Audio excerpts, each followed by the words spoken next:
Anggota DPR tak lepas dari sorotan publik, khususnya dalam kasus korupsi. 2021 lalu, mantan Wakil Ketua DPR Aziz Samsudin divonis 3,5 tahun penjara atas kasus suap tahun 2009. Berdasarkan data KPK, 2004 hingga 2023, ada 76 kasus anggota DPR yang terjerat korupsi. Dan yang paling banyak, pada tahun 2015 hingga 2019, ada 38 anggota DPR yang terlibat korupsi di bawah pimpinan Ketua KPK, Agus Raharjo.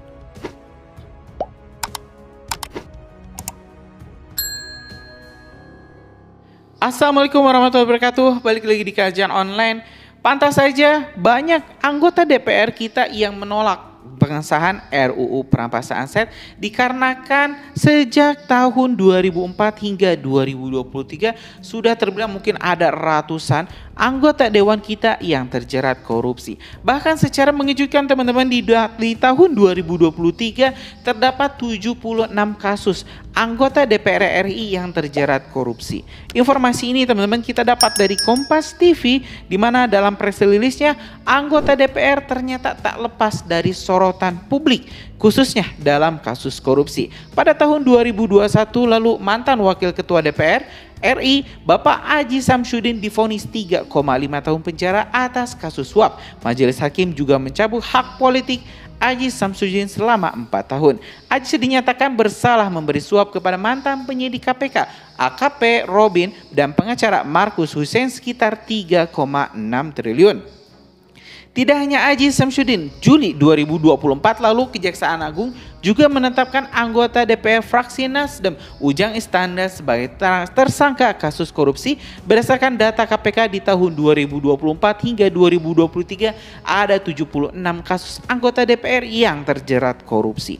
Dan yang paling banyak terjadi pada tahun 2015 hingga 2019, yaitu 38 anggota DPR yang terlibat di bawah pimpinan Ketua KPK Agus Raharjo. Praktik korupsi merupakan penyakit kronis bagi penyelenggara negara. Rakyat tentu berharap anggota DPR baru yang terpilih amanah dan menjalankan tugas dengan sebaik-baiknya. Teman-teman, dari informasi yang kita dapat dari Kompas ini cukup mengejutkan juga, karena ada 76 kasus anggota DPR yang terseret korupsi, dan ini bukan saja 1, 2, 3 fraksi, tapi mungkin semua fraksi juga melakukan tindak pidana korupsi. Mainnya ini bukan lagi perorangan, tapi saya yakin ini adalah permainan dari partai politik yang memang mencari pundi-pundi untuk memenangkan pilkada atau pilpres 2024 kemarin. Dan angka ini saya yakin akan meledak. Itu di 2024 teman-teman ya. Dan di 2025 saya yakin angka anggota DPR yang melakukan tindak pidana korupsi akan meledak dan mungkin mencapai 100. Itu mungkin sudah 20% dari total 500 lebih anggota DPR kita, dan 100-nya itu korupsi. Itu hanya seperti bak gunung es teman-teman. Itu kita lihat cuma puncaknya saja, di bawahnya saya yakin itu akan lebih besar. Jadi yang gak aneh, ini gak aneh teman-teman, kalau misalnya para dewan kita ini ketakutan setiap kali misalnya pemerintah mengeluarkan surprise untuk segera mengesahkan RUU perampasan aset, DPR pasti ketakutan karena 100 orang, bayangkan teman-teman, yang sudah terbukti melakukan tindak pidana korupsi 76 kasus loh. Ini kalau misalnya dilakukan perampasan aset, negara akan punya pemulihan aset yang sangat besar, dan ini tentu akan menjadikan contoh nyata bagi para anggota DPR kita di Senayan untuk tak main-main dengan pajak rakyat, dengan uang rakyat.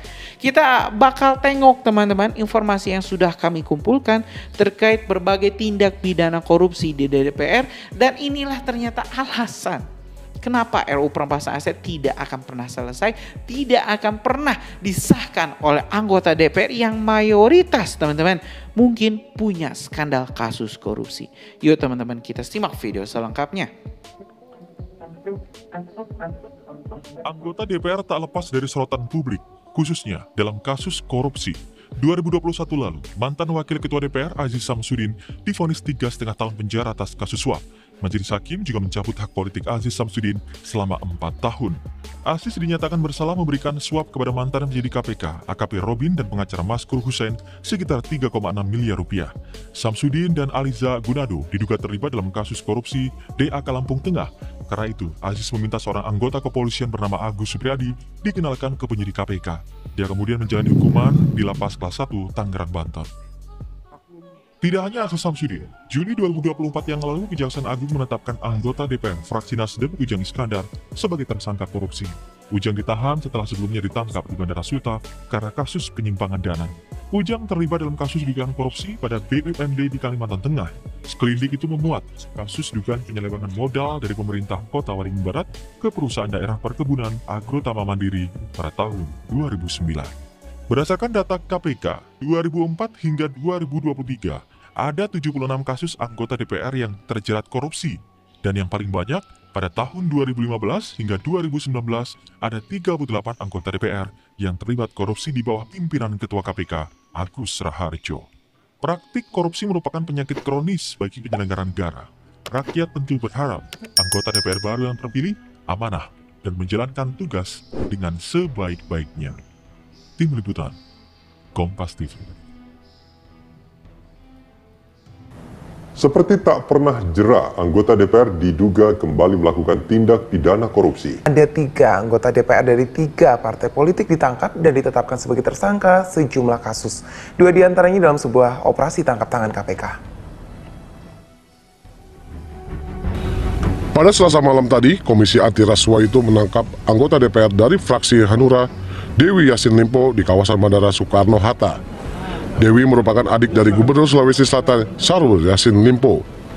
Dewi ditangkap bersama 6 orang lainnya dengan barang bukti uang senilai 1,5 miliar rupiah. Dari 7 orang yang ditangkap dalam sebuah operasi tangkap tangan, 2 diantaranya merupakan pengusaha.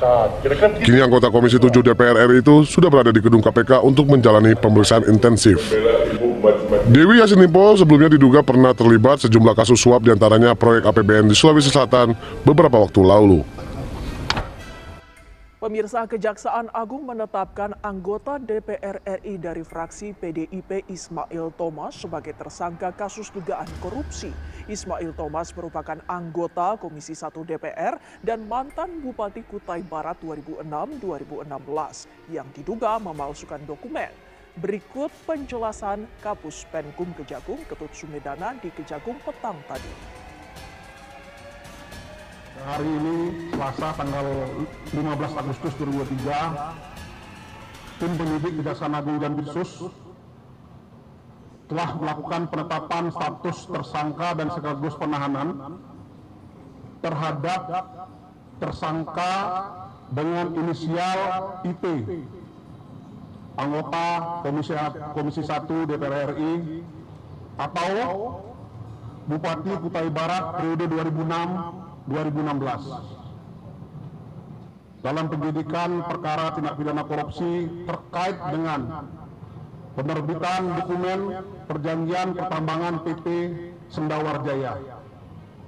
Yang bersangkutan ditahan selama 20 hari ke depan sampai dengan 3 September 2023 di Rutan Salemba Cabang Kejaksaan.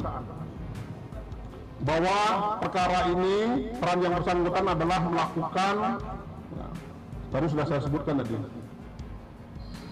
memasukkan dokumen-dokumen terkait dengan perizinan pertambangan yang digunakan untuk kepentingan proses persidangan. Ya, itu perannya. Ini terkait dengan perkara PT Sendawar Jaya. Jadi posisi kasusnya tadi, jadi proses beliau ini adalah dengan orang lain ya, yang belum ditetapkan tersangka, sehingga kita juga sangkakan pasal 55 ayat 1 ke 1 KUHP ya. Nah, melakukan pemalsuan dokumen untuk kepentingan proses persidangan. Baik, Pak Presiden Prabowo Subianto kan sebelumnya beberapa waktu yang lalu juga sudah menegaskan ya kepada jajaran di kabinetnya begitu untuk bersih-bersih. Nah, ini langkah pertama yang mungkin difokuskan untuk bersih-bersih tersebut ini apa, Pak Menko? Ini tekad yang sangat kuat dari Presiden untuk menegakkan hukum, terutama dalam memberantas korupsi. Judi online, lalu kemudian penyelundupan, narkotika, kejahatan narkoba. Jadi 4 jenis kejahatan ini mendapatkan perhatian yang khusus dari Presiden untuk diambil satu langkah-langkah yang keras dan sistematik untuk memberantasnya. Jadi kita melihat dalam beberapa hari ini polisi kemudian mengambil langkah-langkah ya menangkapi mereka yang terlibat dalam judi online itu, dan kemudian juga pemerintah juga akan terus meningkatkan upaya seperti blocking terhadap internet ya, karena judi online ini juga termasuk kejahatan cybercrime, dan itu lintas negara. Ya, dia sebagai bahkan bisa dikatakan itu transnational organized crime ya, jadi kejahatan transnasional yang terorganisir. Dan kita memang harus keras menghadapi ini, dan kita juga harus bekerja sama dengan negara-negara tetangga yang punya visi yang sama dalam memberantas perjudian ini. Sebenarnya negara tetangga kita Filipina misalnya mengambil langkah yang keras di bawah Presiden Marcos dalam memberantas judi online ini, karena betul-betul ini memiskinkan masyarakat kita. Ya, cukup besar dana yang saya lupa berapa angkanya, tapi sudah sampai ratusan triliun juga dana yang tersedot dalam judi online ini, dan uang itu menguap ke luar negeri, dan rakyat kita tambah miskin karenanya. Selain itu juga yang menjadi concern Presiden adalah masalah penyelundupan, terutama penyelundupan terhadap sumber daya alam kita, baik mineral maupun non mineral, yang dengan sendirinya itu mengurangi pendapatan negara dari segi perpajakan, biaya keluar dan lain-lain. Dan yang terakhir juga adalah perhatian yang sangat kuat dari Presiden untuk melanjutkan upaya-upaya pemberantasan korupsi. Dan saya sendiri beberapa hari yang lalu mengadakan pertemuan koordinatif dengan KPK, dengan pimpinan KPK untuk melihat permasalahan-permasalahan apa yang kita hadapi, kelemahan-kelemahan kita ada di mana untuk memberantas korupsi ini. Dan mereka memberikan masukan kepada saya untuk pemerintah segera membahas rancangan undang-undang tentang perampasan aset ya, yang memang sudah diserahkan oleh Pak Jokowi ke DPR tahun 2023 yang lalu, tapi sampai sekarang belum dibahas. Ya, mungkin setelah anggota DPR yang baru sekali dilantik, mereka akan start membahas ini, dan pemerintah sebenarnya sudah siap. Artinya sudah akan ada pembicaraan dengan DPR berkaitan dengan RUU? Karena sudah diserahkan oleh Presiden Jokowi, dan Pak Prabowo ini kan meneruskan kebijakan yang diambil oleh Pak Jokowi, termasuk juga kebijakan dalam pembangunan hukum. Karena itu pemerintah sama sekali tidak bermaksud untuk menarik kembali rancangan undang-undang perampasan aset yang sudah diserahkan ke DPR. Tinggal kita menunggu begitu DPR mengundang pemerintah untuk membahas ya, tentu Presiden akan menunjuk, mungkin saya, mungkin juga Menteri Hukum, mungkin juga Jaksa Agung yang akan terlibat dalam proses pembahasan rancangan undang-undang ini. Selain itu juga kita memang dari segi kami adalah mempercepat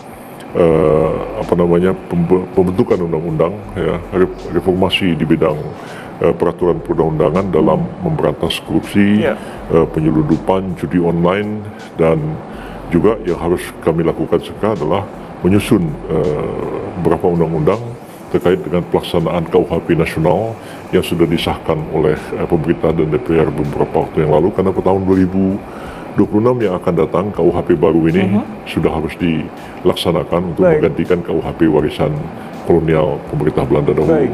Pak Menko, menarik tadi setelah Anda singgung mengenai RUU perampasan aset begitu ya. Ini sebenarnya mekanismenya akan seperti apa nantinya? Ya, ini sesuatu yang sama sekali baru, dan saya walaupun background pendidikan saya itu hukum tata negara, tapi saya coba juga untuk mendalami aspek-aspek hukum pidana yang tertuang di dalam rancangan undang-undang perampasan aset itu. Ini merupakan hal yang sama sekali baru menurut pandangan saya, oleh karena selama ini yang kita kenal itu adalah penyitaan, itu dalam proses penyidikan dan penuntutan. Jadi itu sebagai satu barang bukti, itu disita oleh penyidik, dan itu biasanya disimpan di tempat tertentu di rumah barang sita negara, dan itu dihadirkan sebagai barang bukti di pengadilan. Nanti apabila sudah diputuskan, kita lihat seperti apa putusan hakim. Kalau hakim mengatakan misalnya menghukum terdakwa katakanlah 12 tahun penjara, lalu barang bukti dirampas untuk negara. Kalau narkotik misalnya, barang bukti dirampas untuk negara dan dimusnahkan. Tapi kalau uang korupsi, masa uang dimusnahkan kan? Jadi itu dirampas dan dikembalikan kepada negara. Sebenarnya sudah ada UN Convention Against Corruption yang saya dulu tanda tangani, menyatakan Indonesia sebagai pihak dari konvensi itu. Kita sudah meratifikasinya juga belakangan. UN Convention Against Corruption itu ada pasal-pasal tentang asset recovery yang belum adopsi ke dalam sistem hukum nasional kita, tapi kita sudah mengambil satu langkah yang lebih progresif, yaitu mendraft rancangan undang tentang perampasan aset ini. Jadi dia bukan penyitaan, bukan juga perampasan melalui putusan pengadilan, tapi RUU ini memberikan kemungkinan bagi penegak hukum untuk melakukan perampasan terhadap kekayaan aset yang diduga hasil kejahatan. Itu tidak semata-mata hasil korupsi, tapi kejahatan-kejahatan lain yang tentu ada mekanismenya supaya tidak sembarangan ya. Jangan sampai kita asal merampas harta kekayaan orang, mentang-mentang kita menduga ini hasil kejahatan, tapi sebenarnya belum tentu kan. Karena itu saya mengatakan bahwa aspek keadilan, ya, aspek kepastian hukum, dan aspek hak asasi manusia itu harus menjadi concern kita dalam menyusun membahas rancangan undang-undang tentang perampasan aset ini supaya tidak timbul kesewenang-wenangan. Baik. Ya, dan bisa aja ada polisi, ada jaksa, atau siapapun aparat penegak hukum mungkin karena kesel sama orang terus disita dengan alasan ini hasil kejahatan. Dan itu saya lihat dalam praktek terjadi misalnya undang-undang TPPU, ya, tindak pidana pencucian uang. Itu biasanya terkait dengan pidana pokok. Jadi orang mencuri terus ada uang hasilnya beli mobil misalnya kan, atau orang korupsi terus korupsi itu beli properti. Nah, kejahatan ini dituntut bersama-sama, tapi harus kita lihat limit waktu, karena korupsi itu umumnya terkait dengan jabatan. Orang jadi anggota DPR dapat suap, orang jadi bupati kemudian mengkorupsi uang negara, lalu uangnya itu dibelikan rumah. Nah, jangan kita karena mengasah orang korupsi, kita sita semua hartanya. Sejak kapan dia jadi bupati? Misalnya jadi bupati tahun 85, tahun 90, dia sudah punya rumah itu tahun 70. Nah, artinya tidak mungkin rumah itu hasil korupsi, tapi dalam praktek seringkali sita semua. Nah, ini saya kira itu bisa digugat ke pra-peradilan karena salah sita ya. Dan karena hal-hal seperti itu bagaimanapun hukum harus ditegakkan, tapi keadilan, kepastian hukum, dan hak asasi manusia, karena hak milik itu sesuatu yang sangat dihormati di dalam HAM, dan karena itu tetap harus kita junjung tinggi.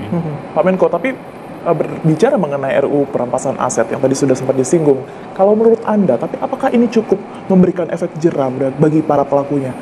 Ini akan seperti apa? Tentu ini bukan satu-satunya cara, ya.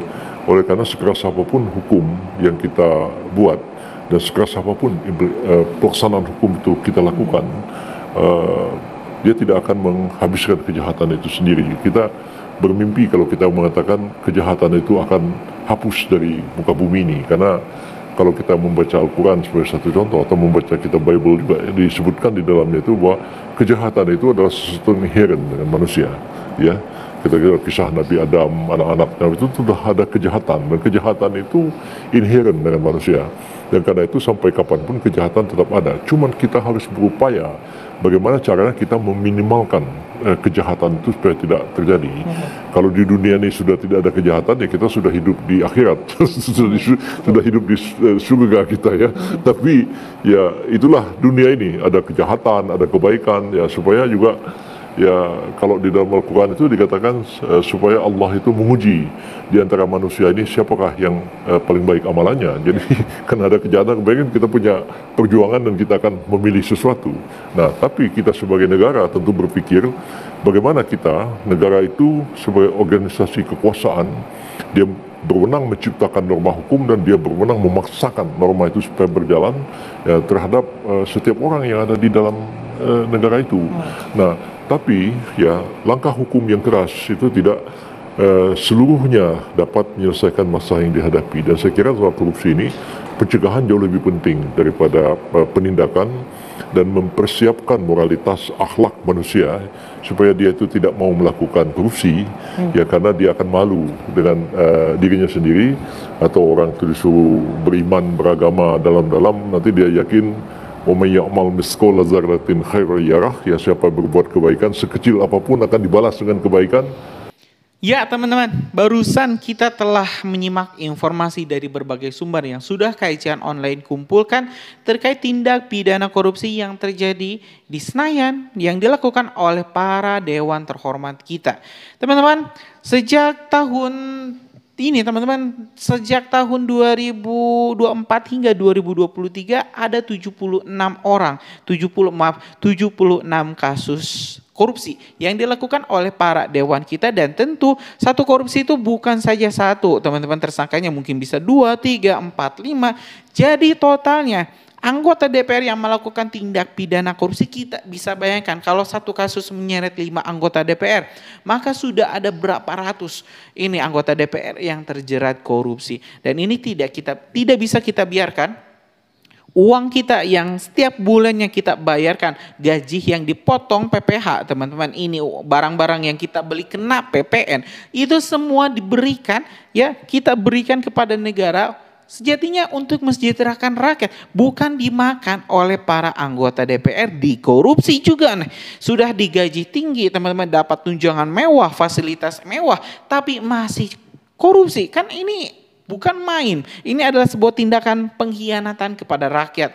Dan kita juga lihat, teman-teman, ini grafik korupsi di partai-partai terbesar. Teman-teman lah yang menentukan kenapa sih partai besar ini, teman-teman, masih saja dipilih oleh rakyat Indonesia. Apakah mungkin memang kesalahannya ada di kita karena kita tidak selektif memilih para anggota dewan kita, atau ya mungkin Indonesia memang sudah tidak terselamatkan. Mudah-mudahan salah satu harapan kita nih Pak Prabowo bisa mengakhiri penderitaan rakyat Indonesia. Ini korupsi lingkaran setan mudah-mudahan bisa di-cut. Dan ini RUU perampasan aset yang memang sudah kita dambakan, sudah kita inginkan segera bisa disahkan. Apakah itu mau diperpukan lah oleh Presiden Prabowo atau seperti apa, kita bakal tunggu update terbaru dari pemerintah terkait pengesahan RUU perampasan aset.